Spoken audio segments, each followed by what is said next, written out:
پہلے زمانے میں میں نے نیوٹرلز کو سمجھایا بھی تھا کہ یہ بڑی مشکلوں سے ہم نے اکانومی سنبھالی ہوئی ہے، کیونکہ ایک کرونا آ گیا، کرونا کے آفٹر افیکٹس آ گئے، کموڈٹی سپر سائیکل آ گیا، انرجی کی قیمتیں بڑھ گئیں، ہمارے پاس فورن ایکسچینج کے ریزروز کم تھے، تو بڑی مشکلوں سے ہم نیویگیٹ کر رہے تھے اس میں سے۔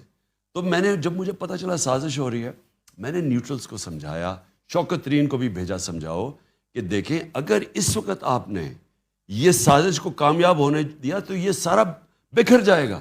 یہ بڑی مشکلوں سے ایک مارکیٹ کا آج کانفیڈنس ہے، اگر آپ نے ہلایا تو یہ سنبھال آپ نہیں سمجھیں گے۔ میں نے یہ ایگزیکٹلی میں نے کہا ٹیل سپن میں چلی جائے گی آپ کی اکانومی، کیونکہ ہمارے پاس اتنے ریزروز نہیں ہیں۔ جو آپ نے ہندوستان کی بات کی، ہندوستان کے پاس ریزروز ہیں، لیکن میں پھر بھی یہ سمجھتا ہوں کہ امریکہ سے میں جانتا ہوں ان سے کیسے بات کرنی ہے، میں ان کی سمجھتا ہوں سائیکی۔ امریکہ کبھی بھی جب وہ سمجھتا ہے نا کہ اپنے کوئی نیشنلزم اپنے انٹرسٹ کے لیے کھڑا ہے، وہ ریسپیکٹ کرتے ہیں۔ جی۔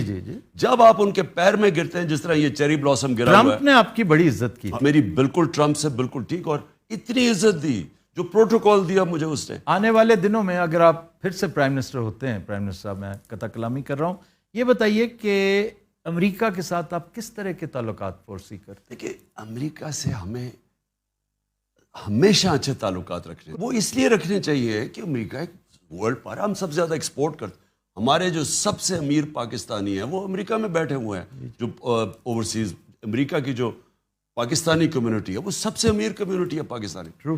تو ہمیں تو ہمیشہ، لیکن دیکھیں اچھے تعلقات اور غلامی میں بڑا فرق۔ جی۔ جو وہ میرے سے چاہ رہے تھے نا، وہ غلامی چاہ رہے تھے کہ آپ روس نہ جائیں، آپ جی یہاں بیسز دے دیں۔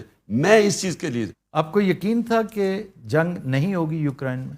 ہاں، میں اطلاعات نہیں تھی آپ کو کوئی ایسی؟ نہیں، میں ہمیشہ سمجھتا تھا کہ جنگ نہیں ہوگی۔ اس کا مطلب ہے آپ کی اطلاعات ہی نہیں، آپ کا نیٹ ورک ہی ٹھیک نہیں تھا۔ نہیں، یہ بات نہیں ہے۔ دیکھیں، جو جنگ ہے نا، یہ جو پریزیڈنٹ پوٹن نے جو یوکرین میں کی، میں یہ سمجھتا تھا کہ آج کل کے زمانے میں کوئی اس طرح کی جنگ نہیں لڑے گا۔ پھر جب پریزیڈنٹ پوٹن مجھے ملا، 3 گھنٹے اس نے میری میٹنگ کی، اور ہمیں کیا پتا تھا کہ ہم وہاں پہنچے رات کو تو اگلے دن صبح جنگ شروع ہو جاتی ہے۔ میں تو بائی دا وے جنگ میں بلیو ہی نہیں کرتا، ہمیشہ ایک مسئلہ حل کرنے جاتے ہیں دوسرے شروع ہو جاتے ہیں۔ لیکن وہ اس نے پھر مجھے 1 گھنٹہ سمجھایا نقشے سامنے رکھ کے کہ کیوں اس نے یہ کیا۔ اس نے کہا میں بار بار ان کو بتاتا رہا کہ یہاں نہ آؤ، یہ ہمارے نیشنل انٹرسٹ ہے، کیا ضرورت ہے آپ کو نیٹو کو ہمارے بارڈر پہ آنے کی۔ اس کا یہ نیریٹو تھا